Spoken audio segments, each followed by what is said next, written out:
আজকে খুবই টেস্টি এবং ইয়াম্মি মজাদার একটা জিনিস বানাবো। খুবই ভালো লাগে আমার। তো অনেকের এলাকায় হয়তোবা এইভাবে বানায় না, বা অনেকেই হয়তোবা এটা চিনবে না, কিন্তু আমাদের এলাকায় এটা খুব ভালো হয় এবং সবাই খুব পছন্দ করে খেতে। তো কি বানাবো সঙ্গে থাকুন, দেখাবো। তার আগে রান্নাটা অবশ্যই শেষ করে আগে।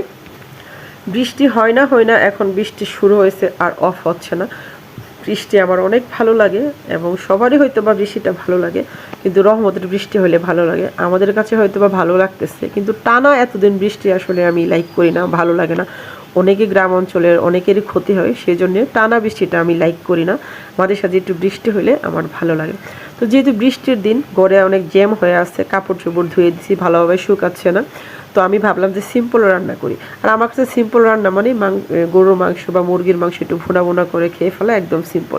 মাছ তরকারি রান্না করতে গেলে অনেক ঝামেলা লাগে আমার কাছে। মাছ ভাজতে হয়, তরকারি ভাজতে হয়, তারপর নানান প্রসেসে যাইতে হয়। তার জন্য সবার কাছে কেমন লাগে জানি না, আমার কাছে মাংসটাই সহজ মনে হয়, সিম্পল মনে হয়, ঝটপট রেডি করা যায়, রান্না করা যায় যে কোনো সময়।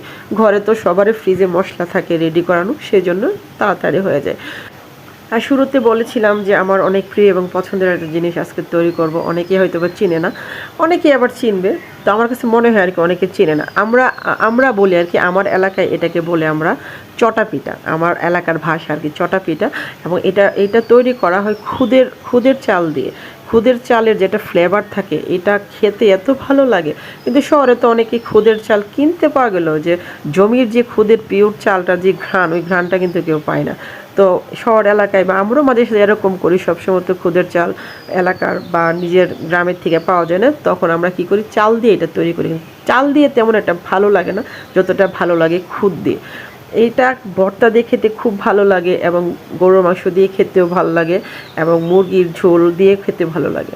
আমার তো অনেক ভালো লাগে। আপনাদের কার কার ভালো লাগে, এবং আপনাদের এলাকায় এই পিঠার নাম কি?